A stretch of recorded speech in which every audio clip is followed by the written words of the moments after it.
Good evening. I am Dr. Anchit Uppal, working here at Sarvodaya Greater Noida West as Senior Consultant and Head Department of Orthopedics and Joint Replacement.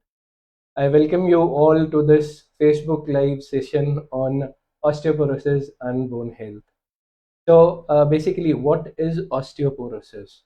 Medically, it is defined as a progressive skeletal disorders characterized by decreased in bone mass, which increases bone fragility and susceptibility to fracture. तो basically ये होता क्या है? ये इस तरह की problem है जिसमें हमारी हड्डी खोखली होना स्टार्ट हो जाती है। जब हमारी हड्डी खोखली होने लग जाती है, जैसे कि आप अब इस प्रेजेंटेशन के थ्रू देख पाएंगे, हमारी हड्डी नॉर्मली एक गठा हुआ स्ट्रक्चर है। जैसे जैसे वो हड्डी खोखली होती जाती है, वैसे वैसे वो और प्रोन होती जाती है फ्रैक्चर्स के लिए। इस प्रॉब्लम को हम ऑस्टियोपोरोसिस कहते हैं। ये होता क्यों है? बहरहाल, हम जैसे ही पैदा होते हैं, जब तक हमारी जिंदगी है, हमारे शरीर में दो प्रोसेसेस साइमल्टेनियसली चलते रहते हैं। एक है जिसका नाम है bone formation and second is bone resorption. From the time of birth till around 16 years, bone formation is more than bone resorption. Until about 16 years, then they become in an equilibrium. फिर उसके बाद जब bone resorption rate is more, तब bone हल्की खोखली होना start हो जाती है। And we can see as it goes on becoming more and more resorbed, वो हल्की हो जाती है, टूटने के लिए और ज़्यादा प्रोन हो जाती है। This is what is osteoporosis. And why it is important? Because it has now become a very widespread public health problem, क्योंकि it affects people of all ethnicities and both the sexes are involved.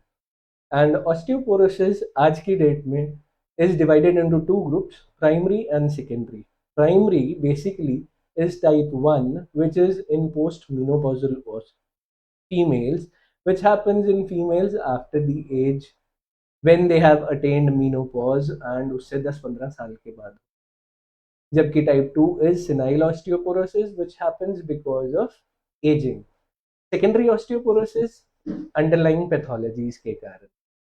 इन सभी problems में bone turnover ज्यादा होने के कारण bone resorption ज्यादा हो रही है, जिस कारण से वो खोखली होने लग जाती है and it becomes more prone for fractures. ये होता सब इसलिए है बिकॉज हमारे हड्डी में बेसिकली कैल्शियम जो है, calcium is required for all the activities including the muscles of the heart. And हड्डी के अंदर का जो कैल्शियम है, that is a readily available source of calcium का स्टोर हाउस एक्ट करता है, जहाँ से वो रिजॉर्ब होके ब्लड में आता है और बाकी सारे ऑर्गन्स में जा सकता है। And it is tightly regulated by a number of hormones including vitamin D as well. तो जब भी ऑस्टियोपोरोसिस हो रहा है, उसके साथ पेशेंट हमारे पास जब भी आते हैं तो उनको मेन प्रॉब्लम जो होती हैं वो ये होती है कि डिफ्यूज बोनी पेन्स हो रही होती हैं between +1 to -1 is considered as normal. -1 to -2.5 is considered low bone mass, जहाँ पे हड्डी टूटने की क्षमता कम हो रही है, हड्डी खोखली हो रही है। And less than 2.5 is osteoporosis. With each change in color, there is a 10-fold increase in fracture risk. तो जब भी ये हमारे पास पेशेंट्स आएंगे तो हम नॉर्मली इनको ट्रीटमेंट के लिए एडवाइस करते हैं। So what are the universal recommendations for osteoporosis? It is basically it is the universal recommendations are increased vitamin D. पीछे जाएंगे हम, आगे नहीं, पीछे जाएंगे, पीछे एक और पीछे जाएंगे। The universal recommendations are normally you need to take adequate intake of vitamin D and calcium with lifelong regular weight bearing and muscle strengthening exercises to an extent कि सिर्फ at least half an hour of brisk walking is adequate for your bones, which is again good for your heart as well as treating your diabetes. Along with, you should stop smoking and alcohol. And from the orthopedic point of view, the most important thing is prevention of falls, ताकि fracture ना हो and आगे के लिए osteoporosis के कारण होने वाला फ्रैक्चर ना हो. तो जब भी मेरे पास पेशेंट आता है, मेरा सबसे पहला सुझाव पेशेंट के लिए होता है dietary modification. So this is the thing which I give to all my patients who come for management, is how to manage and plan their diet so that they have adequate intake of vitamin D and calcium. Normally age के हिसाब से आपकी body को कुछ certain requirement of calcium body में रहता है, वो हर एज ग्रुप में वेरिएबल है विटामिन डी के साथ. So this is what I normally recommend to my patients. So once this is recommended, next thing comes to pharmacological therapies, जिसमें हम दवाइयाँ बोलते हैं. And basic thing which probably आप सब लोग लेते भी रहते हैं is calcium supplementation, which is now available over the counter as well. तो बहुत इंपॉर्टेंट चीज जो आप लोगों को समझ में ध्यान में रखना चाहिए इज कैल्शियम बेसिकली दो तरह से अवेलेबल होता है, एक कैल्शियम कार्बोनेट की फॉर्म में, एक कैल्शियम सिट्रेट की फॉर्म में. तो जो कैल्शियम कार्बोनेट है आप ओवर द काउंटर परचेज करते हैं, तो नॉर्मली हमें जो कैल्शियम लेना रहता है इज अराउंड 500 मिलीग्राम की टैबलेट्स रहती है. Calcium carbonate on one hand is a supplement जिसमें कैल्शियम की quantity for X amount is more compare to calcium citrate.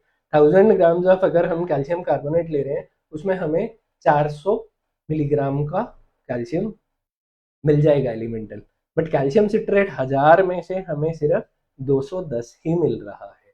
तो for a given tablet of calcium citrate हमें ज़्यादा बायोलॉजिकली अवेलेबल हो जाता है. सेकेंड इंपॉर्टेंट इज, आप लोग जैसे कैल्शियम की टैबलेट्स लेते हैं, बहुत कॉमन कंप्लेंट्स जो पेशेंट्स मुझे करते हैं कि ये खाने के बाद हमें कॉन्स्टिपेशन हो जाती है, ब्लोटिंग हो जाती है. This is more common with calcium carbonate. तो the best option is either switch to calcium citrate. And third important thing is absorption, which for calcium carbonate is in acidic environment. तो ये खाने के साथ लेना चाहिए, जबकि calcium citrate is independent of your acidic environment, तो इसे आप कभी भी ले सकते. तो this is basically what you should remember when you are taking calcium supplement. And calcium supplement अकेला इज नॉट सफिशिएंट आपकी हड्डी तक खाए हुए कैल्शियम को ले जाने के लिए. आपको साथ में वहां तक हड्डी तक पहुंचाने के लिए विटामिन डी की ज़रूरत होती है, along with vitamin K2 and collagen peptide. But आजकल बहरहाल जितनी भी मेडिसिन आती हैं उनमें ये सब सप्लीमेंट्स का कॉम्बिनेशन होता है. This is just the beginning where हम ऑस्टियोपोरोसिस में स्टार्ट करते हैं. जैसे जैसे ऑस्टियोपोरोसिस या हड्डी खोखली होती जाती है हमें दवाइयाँ बढ़ानी पड़ती हैं. सबसे पहले हम बिस्फॉस्फोनेट्स यूज़ करते हैं, जो ओरल फॉर्म में भी आती है, हफ्ते में एक बार, महीने में एक बार लेने वाली, या इंजेक्टेबल फॉर्म्स में भी आती है जो हम साल में एक बार लगा सकते हैं. स्पेशली फीमेल्स पोस्ट मीनोपॉजल में हम हार्मोन रिप्लेसमेंट थेरेपी के बारे में भी बात करते हैं. वो चाहिए होती है सिर्फ फीमेल्स में जिनमें ऑस्टियोपोरोसिस अधिक हो गई है. एंड मेरे पेशेंट्स जो स्पेशली पोस्ट ऑपरेटिव होते हैं उनमें मैं चाहता हूँ कि मैं अपने पेशेंट्स को injection such as teriparatide which is a PTH analogue and denosumab जो एक मोनोक्लोनल एंटीबॉडीज है, these are given to improve the quality of bone so that bone healing happens fast. तो ये वाली चीज़ें कुछ फार्माकोलॉजिकल मैनेजमेंट है जिससे हम आगे बढ़ सकते हैं. तो ये मेरे लिए as a orthopaedic point of view से क्यों इम्पोर्टेंट है? ये मेरे लिए इसलिए इम्पोर्टेंट है बिकॉज जितने भी मेरे पास पेशेंट्स आते हैं ऑस्टियोपोरोसिस के, उनमें सबसे कॉमन जो बीमारी के कारण फ्रैक्चर्स होते हैं, they are either fracture of the distal end of radius, या रिस्ट का फ्रैक्चर, कमर का फ्रैक्चर, या कूल्हे का फ्रैक्चर होना। तो इन फ्रैक्चर्स के लिए आप जैसे जैसे आपकी ऑस्टियोपोरोसिस होती जाती है, आप इन फ्रैक्चर्स के लिए प्रोन होते जाते हैं। तो जैसे जैसे आप प्रोन होते जा रहे हैं, तो इस तरह से आपकी मैनेजमेंट भी हमें चेंज करनी पड़ती है। क्यों मुझे ध्यान रखना पड़ेगा? ये जैसे फॉर एग्जांपल डिस्टल रेडियस या रिस्ट का फ्रैक्चर हुआ है, एक 16 ईयर फीमेल में ये फ्रैक्चर अगर होता है, which can happen because of a road traffic accident, उसे मैनेज करने के लिए मैं सिंपल रिड्यूस करके इसको 2 तारों के जरिए स्टेबलाइज कर सकता हूँ। बट जब यही फ्रैक्चर एक 77 ईयर ओल्ड फीमेल में हो जाए, वो मुझे पता है can happen not because of high velocity, simple because of low velocity, simple गिरने के कारण भी ये फ्रैक्चर हो सकता है, बिकॉज हड्डी खोखली है, इट इज ऑस्टियोपोरोटिक। अब मुझे इसे फिक्स करना है, तो even with a two pin I cannot fix it, it is something similar to जैसे दीवार में आपको कील ठोकना है। अगर हड्डी या दीवार खोखली हो तो कील ठोकने की बजाय हमें गिट्टी लगा के कील ठोकना पड़ता है, उसी तरह, ताकि होल्ड प्रॉपर आए। उसी तरह मुझे भी यहाँ पे 2 पिंस लगाने की बजाय मुझे वो पूरी प्रॉपर प्लेट लगानी पड़ेगी, ताकि वो उसको प्रॉपरली होल्ड कर सके। Same fracture when it happens in the spine, तो उस टाइम हमें ये वाली चीज को स्टेबलाइज करने के लिए इन ऑस्टियोपोरोटिक बोन्स हमें बोन के अंदर सीमेंट भरना पड़ता है, ताकि वो स्टेबल हो जाए और हड्डी कोलैप्स ना होती जाए। Third most common place to happen is the hip reason.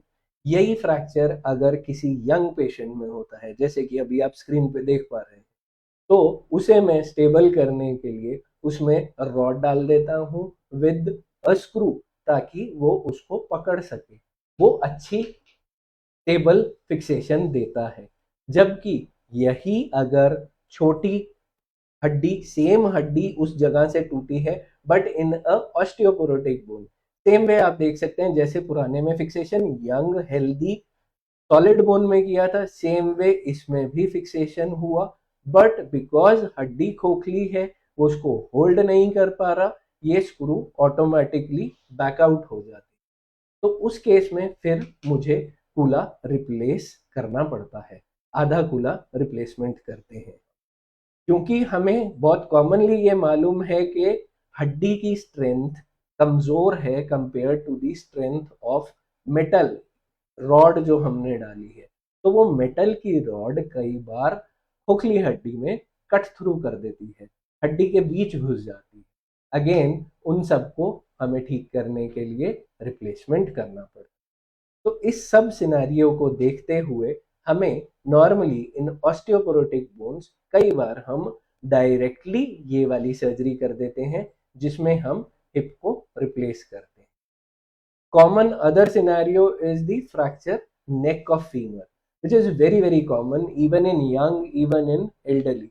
Young patients में जब भी ये टूटता है, तो मैं सिंपल या तो 3 स्क्रू लगा के या एक प्लेट के जरिए इसको स्टेबल कर सकता हूँ, because bone is very solid and उसको ग्रिप करने के लिए ये 3 पेच भी सॉलिड है। बट अगर वो हड्डी इतनी खोखली है कि वहां पे मेरे ये 3 पेज का होल्ड नहीं होगा, तो मुझे वो कूला बदलने की जरूरत पड़ती है।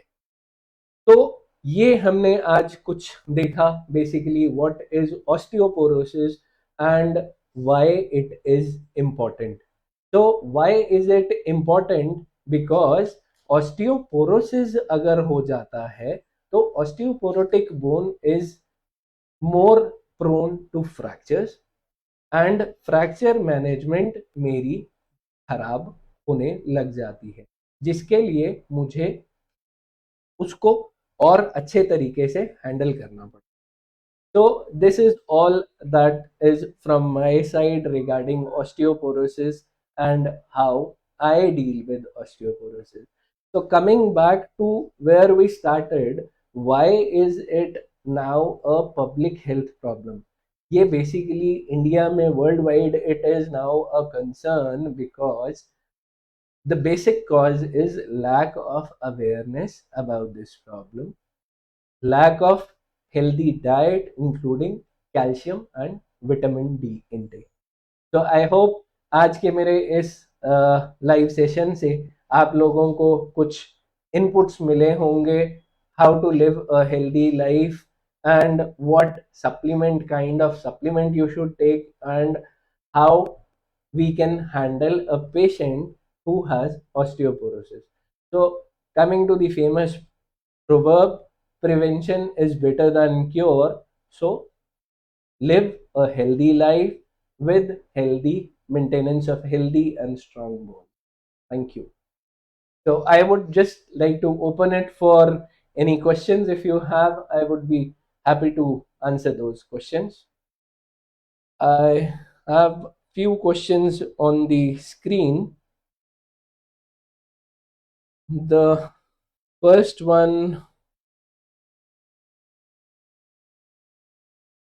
is from Mr. Prashant, and he has asked a very important one, and it is one of the most commonly asked questions in my practice as well. What is the difference between osteoporosis and osteoarthritis?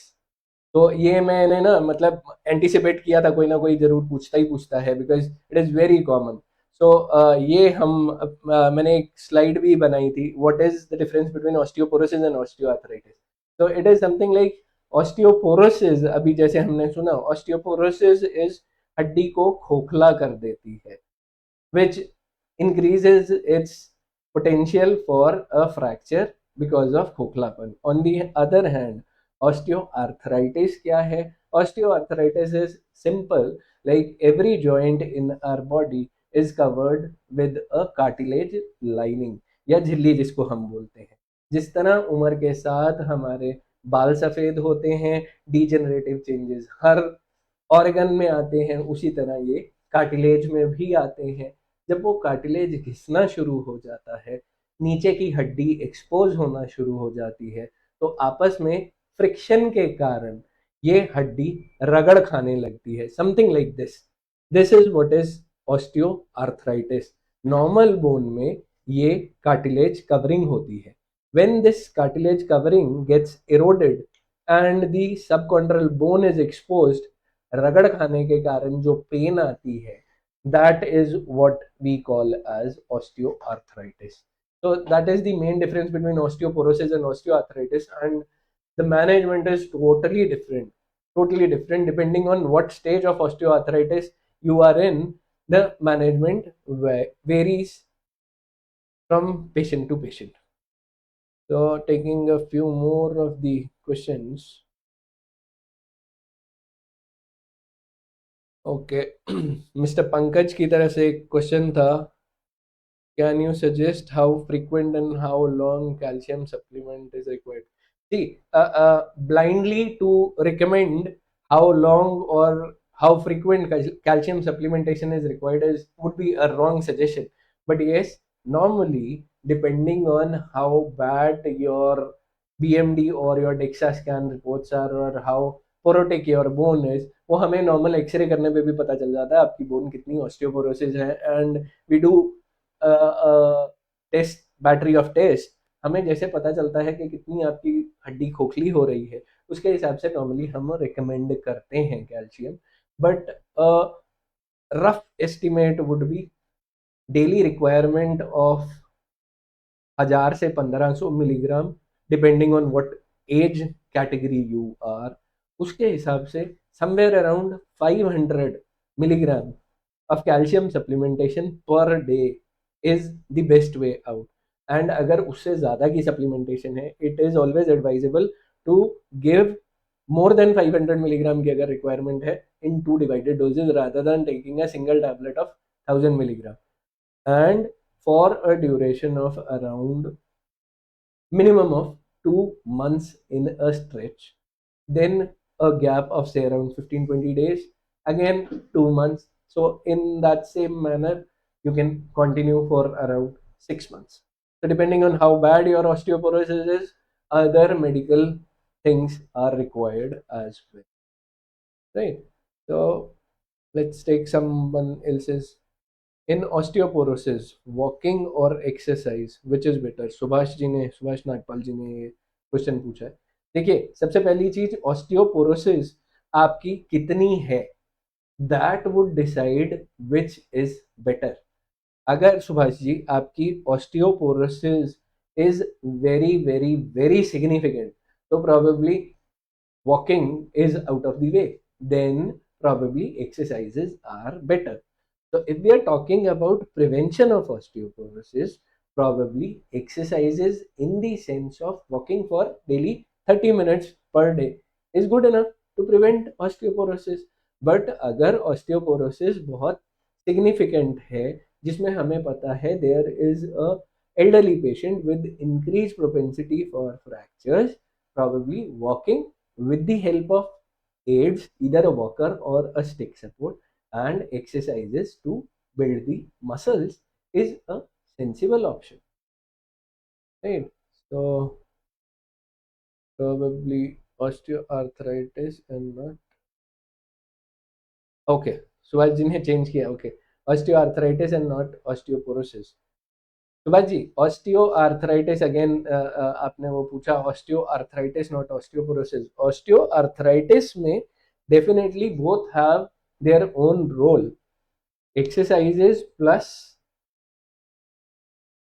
Walking, दोनों का अलग अलग role है osteoarthritis में.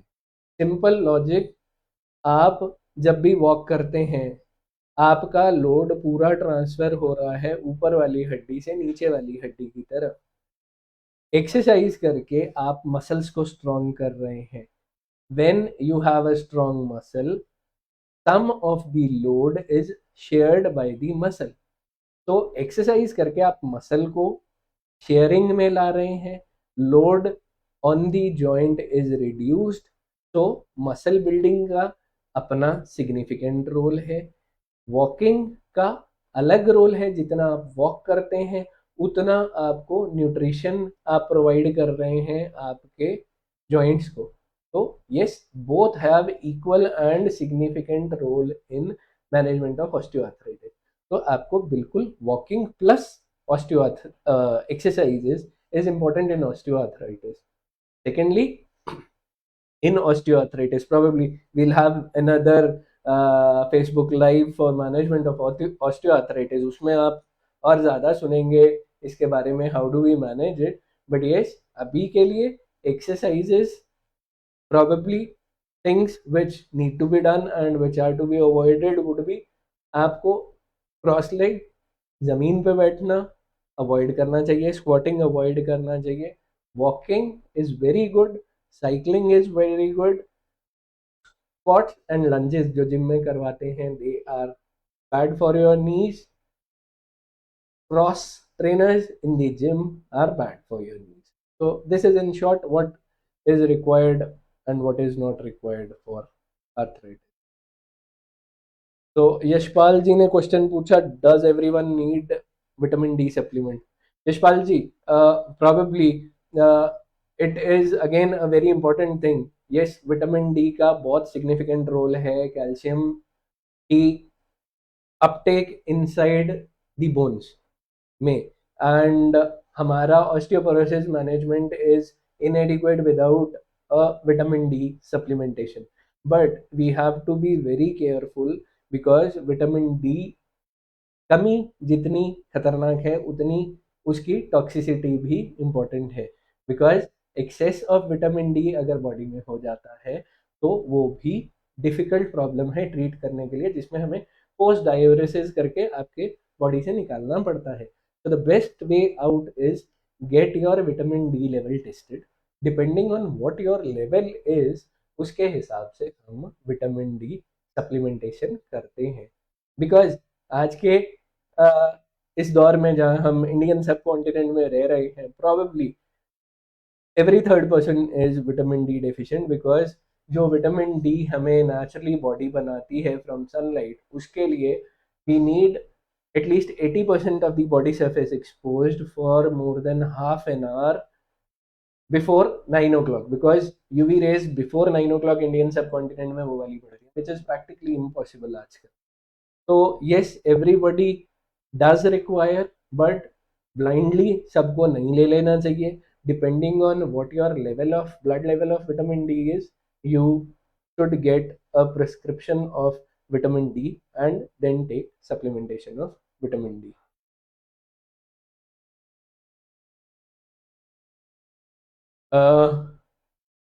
पाठक जी ने पूछा क्या 25 की एज में विटामिन डी लेना चाहिए? So probably I have answered that question. Yes, osteoporosis होने पर क्या करना चाहिए? प्रोबेबली अंकित, आप शायद लेट ज्वाइन किए, इतनी देर में मैंने सारा यही बताया था ऑस्टियोपोरोसिस में हमें क्या करना है क्या नहीं करना. Thanks sir. Doctor has advice for cycling, is it better? Definitely Subhash ji, cycling is one of the best things for management of osteoarthritis.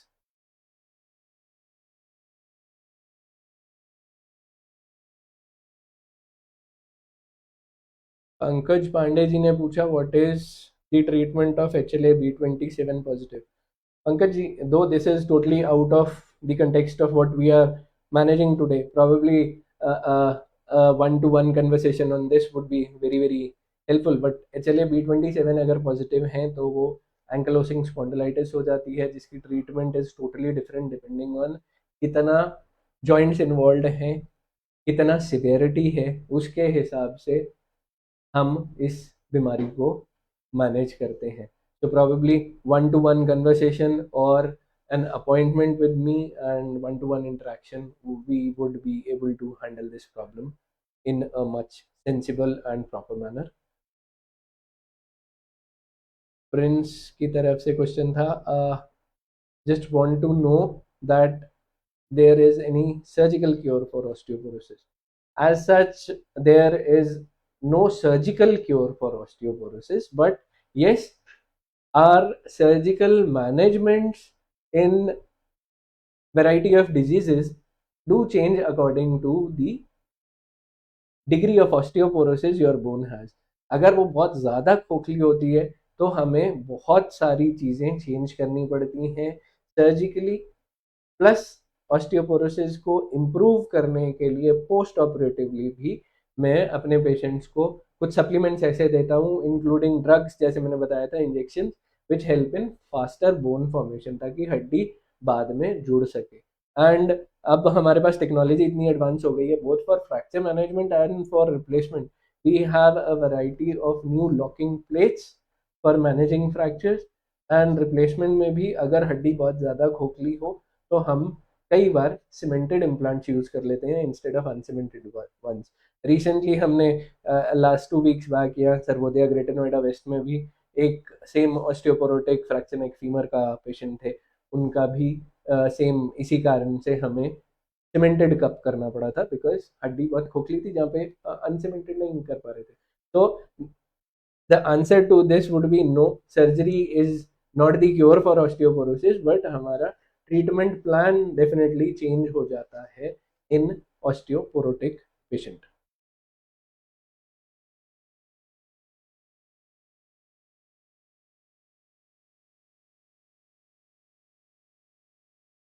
So probably I suppose I would have answered most of the questions.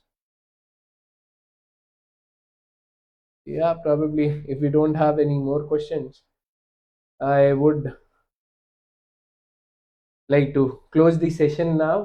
And if you have any doubts or any concerns regarding osteoporosis and bone health and its management, I would be more than happy to answer all those queries. You can either share your queries or send me messages on the same link, or you can call me for an appointment in the numbers provided below. Thank you and have a great day. Maintain good bone health and take care. Thank you.